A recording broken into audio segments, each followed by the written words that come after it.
Wa Kenya, hizo namba za ma-MP mnatoa wapi watu wangu? Namba za ma-MP mnatoa. Ma-MP wa TZ sasa kuharibu mambo mnatoa wapi? Tena wale ma-MP sasa hiyo ni lugha gani wanaongea kwenye bunge? Sisi like father like son. Hizo ni nini mzee? Like father like son motherfucker. Hizo nini wanasema? Ati watoto wetu tumeweka kwenye msingi. Ongea na Kizungu, eleza na Kizungu tukuelewe bana. Msingi ni nini? Wewe waacha bana. Watizedi wengine manze wanaongea ni kama wako kwenye madanguro, ni kama hiyo bunge yao ni danguro, wanaongea venye wanataka. Wamama wanasimama hapo karibu, piga nduru nani? Piga nduru, acha kushinda ukitu lecture hapo. Piga nduru kwa bunge. Watu wanaongea mingi na watoto wao wako huku Kenya, wanasomea huku Kenya ndo wajue Kizungu, ndo wapate chances. Watoto wao wamejaa hii Kenya bana, wanasomea hizi ma international schools, hizi ma universities zetu. Wacha kuambia wananchi wa Tanzania ati elimu ya msingi ni nini wewe? Sasa hivi tuno my brothers from Kenya. Guys, did you know that Kenyans have decided to bring Tanzania down? Did you know that? So there are two Kenyans who have hacked Tanzania.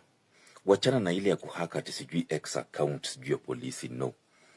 There is one Kenyan who hacked the government programs za Tanzania na akajitumia 2.8 million, which is equivalent to 20 million ya Tanzania.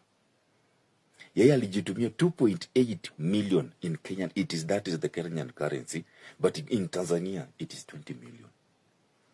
Na amejiaward position ya provincial commissioner. Na akajitumia hiyo pesa. And then now yesterday, while the Tanzanian MPs were busy in their parliament discussing about Kenya, somebody who is US based, anaishi US huko majuu, aliamua tu kuhack bank ya Tanzania. Aliamua tu kuhack bank ya Tanzania na akatuma 9.5 million Kenyan shillings, which is equivalent to 200 million ya Tanzania, na akaamua kutuma into an orphanage. Yani kuna kanini ka orphans, kuna kashuka mahali kabuka domestic kanini mahali orphans wanaishi. Alituma tu kwa orphanage moja mahali penye watoto wanakaa kwa ma orphans, akaamua kuwatumia pesa. So imagine umekaa tu. Watoto walikuwa tu wamekaa tu, alafu wanaona organization yao imereceive 9.5 million Kenyan shillings imeingia kwa account. And then Tanzania bado munakaa chini, muna discuss Kenya. MPs mzima a whole session wamekaa chini wana discuss about Kenya. Ati Kenya tumeizidi, Kenya watu wakuje huku wajifunze, na account yenyu zinakuwa zinaitolewa pesa. Tunakuja kujifunza nini huko? Tunakuja kujifunza nini Tanzania? Account zenyu pesa zinaenda. Systems zenyu zinakuwa hacked left, right and center. Na mmekaa kwa bunge mnasema kuja tujifunze, mkuja wajifunze, watoto watundu, watoto nini? My dear sisters and brothers from Tanzania, hata Martha Karua hakufanya kitu mbaya. You all created something big on something that was so petty and something that was so small. Nyinyi wenyewe ndio mlijiletea hii shida. That thing was a very small thing. Martha Karua amekuwa Uganda akipigania with this nani huyu mwenye alishikwa, huyu wa Tanzania anaitwa nani guys? No, Tanzania. Huyu wa Uganda anaitwa nani? Huyu Kizza Besigye. Na alienda kotini na kama represent vizuri. That was the same thing alikuwa anakuja kufanyia nani? Huyu Tundulisa wenyu, Tundulisa ama ni Mona Lisa, huyo wenu. Alikuwa anakuja tu waende kotini a represent Tundulisa kama lawyer wake. And that is it. But you guys decided to create a very big issue out of nothing. So saizi mnaanza kuongea upuzi yenu hapo hivyo. You wanted it, so get it. Ukiyavulia maji unafanya nini? Yaoge. Mulitaka hayo maji mkayavulia nguo, nao sasa muyaoge, yanawakujia ogeni sasa. Why create a small thing to inakuwa kitu kubwa? Nyinyi wenyewe ndio mlileta hii issue. Kama mngenyamaza, Martha Karua afanye kazi yake, Nyameito kufanya represent mtu wake as his lawyer, amalize shughuli, atoke huko arudi Kenya. It was a very simple thing like that. And in fact, this is East Africa. People have to practice law. They are allowed to practice law.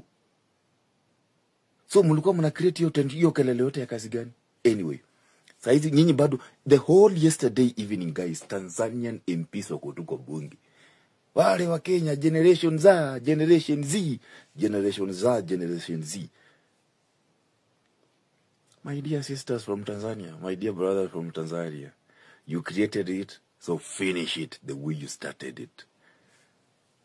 Lakini mkiendelea tena kupiga hiyo kelele ndani ya bunge na accounts zenyu zinaendelea kutolewa, vitu zinaendelea kutolewa, zinaendelea kufagiliwa, na mnatuambia tukuje Tanzania tujifunze. Tujifunze nini? Tujifunze nini? Shilingi moja ya Kenya ni 20 shillings za Tanzania.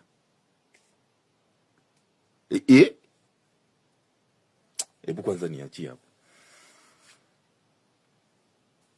ya ogeni. Ongea, wale polisi wa Interpol wamefika Kenya. Na sababu imefanya wafike Kenya ni sababu ambayo ni ya kufurahisha sana. Kuna Wakenya 3 huko Kakamega wameenda wakahack National Treasury ya Tanzania. National Treasury ni ile inaitwa hazina kuu ya serikali, imehakiwa. Sasa hivi tunaongea, Tanzania hawezi weka kodi, hawezi toa kodi. Sasa wameenda wakatafuta usaidizi kutoka kwa Interpol. Sasa hivi tunaongea, kuna Interpol hapa Kenya wanatafuta Wakenya 3 wenye wamehaka hiyo ni treasury.